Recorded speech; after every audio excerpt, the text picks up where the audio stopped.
Seth Meyers, this is Late Night. We hope you're doing well. And now, if you don't mind, we're going to get to the news. President Trump is set tomorrow night to deliver the first State of the Union address of his second term. No one knows yet whether he'll give the traditional speech of around 90 minutes or just show this picture and walk off. I mean, what else do you need to know about the State of the Old Union? A video has gained attention online that shows FBI Director Kash Patel partying and chugging a beer in the locker room after the U.S. men's Olympic hockey team's victory over Canada. Look at him. He looks like a Make-A-Wish kid whose wish was to look even smaller. Secret Service will reportedly issue agents to new suits after Homeland Security Secretary Kristi Noem criticized her bodyguard's attire. Wait, she's giving fashion advice? Will they be shopping from the same Spirit Halloween? Workers in Washington, D.C. last week hung a large banner of President Trump on the Justice Department headquarters. And I know he's going for a scary dictator vibe, but somehow it reminds me more of when a museum gets a new dinosaur.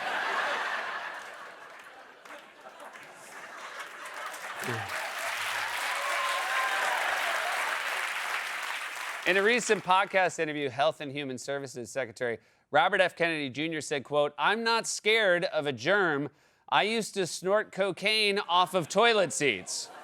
Now I know he's crazy. Why wouldn't you use the toilet tank, you know?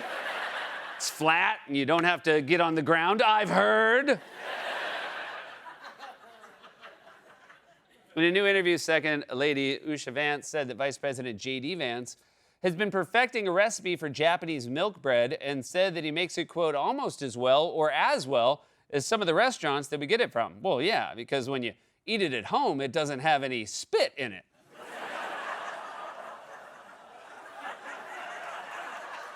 When asked last week about former President Barack Obama seemingly confirming that aliens are real, President Trump told reporters, quote, "Well, he gave classified information. He's not supposed to be doing that. You should talk. If someone wants classified information from you, they just have to take a dump at your golf club." Disneyland has announced that couples will be able to hold early morning wedding ceremonies at the Haunted Mansion, which is great because it frees up your whole afternoon for the annulment. After winning a bronze medal in the biathlon competition in the Milan Cortina Winter Olympics, a Norwegian athlete gained attention online for confessing in an interview to cheating on his former girlfriend. In his defense, if you're a biathlete, you have like twice the temptation. If I understand the sport. Finally, the Olympic Village for Milan Cortina Games reportedly ran out of free condoms for competitors in just 3 days. It was so bad they almost had to cancel the two-man luge. And that was a monologue, everybody. Got a great show for you tonight.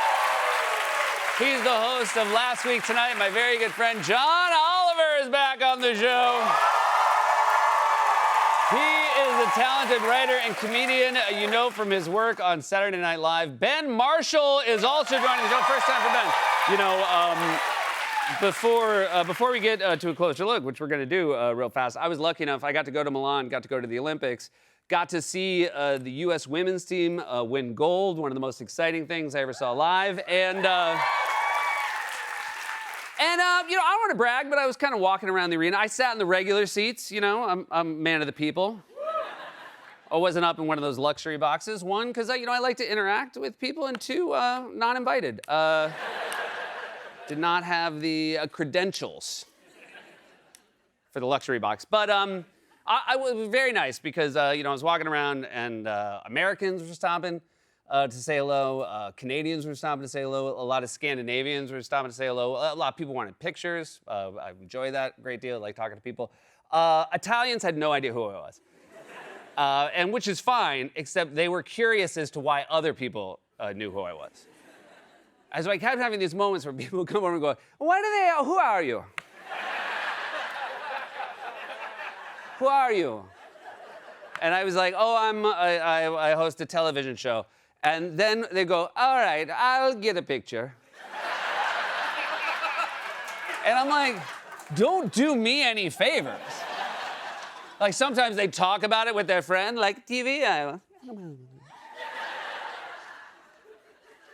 We'll get one. Another guy goes, are you Hugh Grant? And I was like, no. And then he thought I had to show him a picture of me interviewing Hugh Grant. And you know what he said? He goes, I would have got a picture with Hugh Grant. Anyways, it was wonderful. And I will say obviously to the athletes, which we'll get to, but people in Milan, just fantastic job. Had a great time. All right, moving on, everybody. Donald Trump. Oh, so fun to talk about the Olympics. Moving on, Donald Trump is very mad that the Supreme Court struck down his tariffs, but his administration also scored a huge victory when FBI Director Kash Patel arrested key figures in the Jeffrey Epstein sex trafficking scandal. And whoops, sorry, I read that wrong. He was partying in Italy with the U.S. men's hockey team. That's always who you want to party with first when you win a championship, the director of the FBI. I remember when the Red Sox won the World Series in 2004, and the first person who got a champagne shower was Defense Secretary Donald Rumsfeld.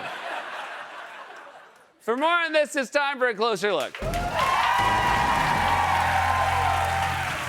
A lot happened during our 2-week Olympic hiatus, but I want to open today by playing a clip from Donald Trump's comments this morning at what C-SPAN described as an event honoring families of victims of foreign criminal organizations. And if you're thinking, oh, if that's what the event was, I'm sure he talked about people shoveling snow in New York. Well, then you're better at this than I am.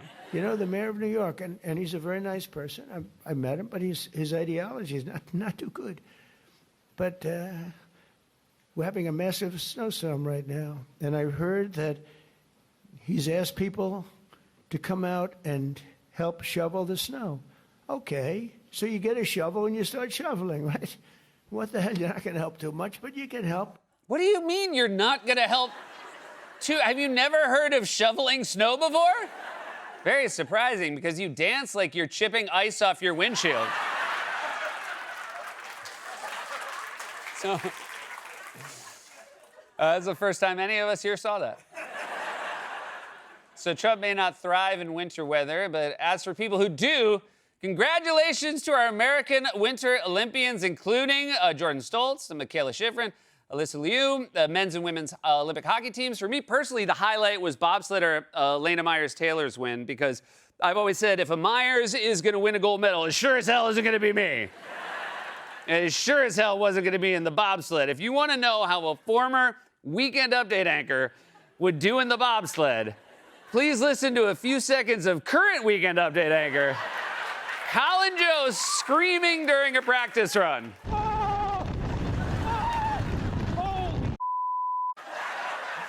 I love that he finally found something scarier than reading a joke Che wrote about his wife.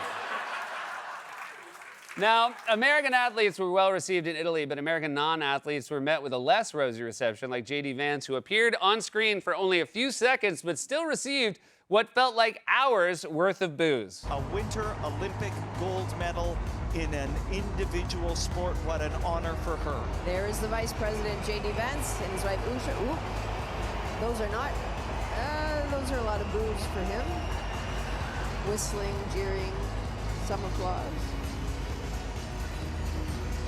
Not a long shot of him on the screen there. Booing J.D. Vance is such a reflex, doctors should use it to test your nervous system. All right, just one more thing, Mr. Johnson. Take a quick look at this picture. Boo! All right, see you next year. This administration is so unpopular that seeing the vice president's face is now like a jump scare in a horror movie. Hey guys, anyone in that creepy shed? Oh God, what's that noise? Ah!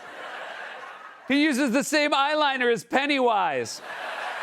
Now, it's not surprising to me that Vance would get booed, given that he's one of the most unpopular vice presidents in the history of polling, but I guess it was a surprise to his boss. Did you see that the vice president got booed during the opening ceremony, though? What do you make of that sort of frosty? The vice president got booed during the opening ceremony. What do you make of that frosty? No, I didn't see that. Is that true? Is that right? Yeah.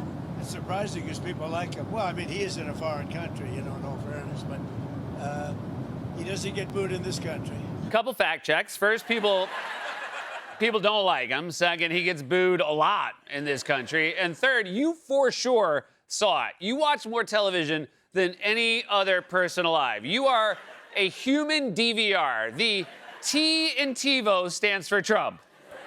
is very obnoxious, if you're wondering what the other three stand for. By the way, I don't know why it's so surprising to you that Vance would get booed, given that pretty much everywhere you go, you get booed. It's a night of drama at the Kennedy Center. Before the show and during intermission, some other audience members clapped for the president. Others booed him and shouted felon. Football fans could be heard booing President Trump during his appearance at the Lions and Commanders game. He was there to swear in new military members.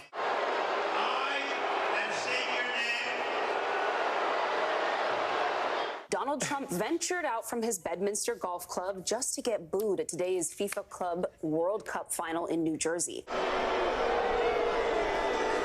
The president decided he wanted to attend Sunday's men's singles final. The president of the United States was booed.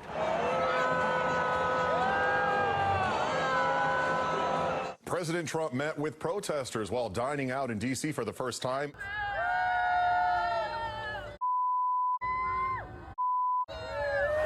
It is such art to find the perfect quiet moment when a crowd is booing to shout you at the president.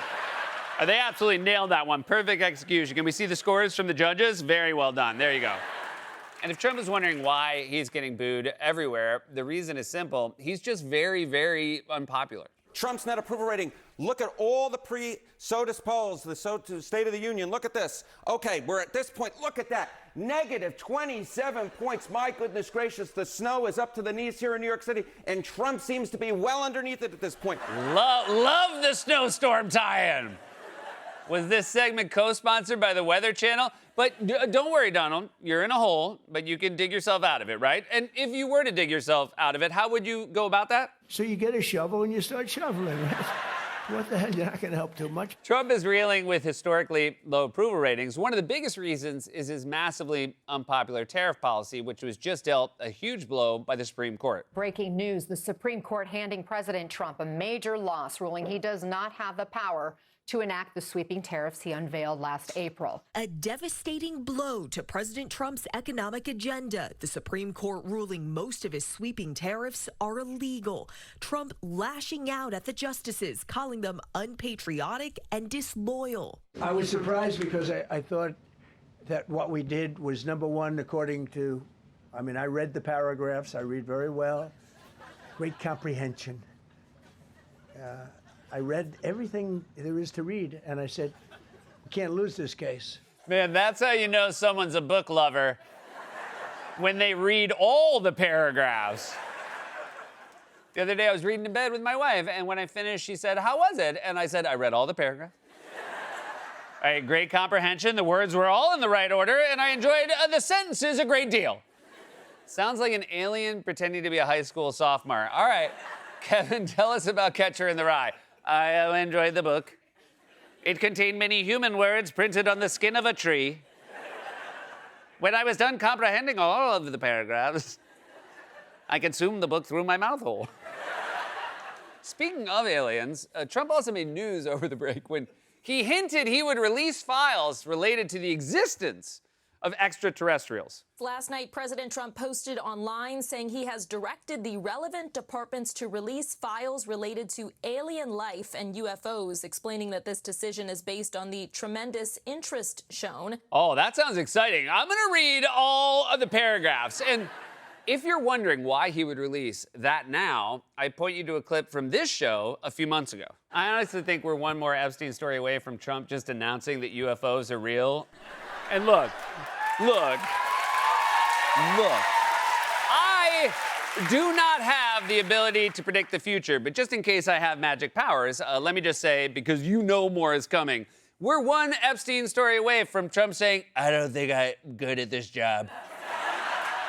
I don't want to do it anymore. I'm tired all the time.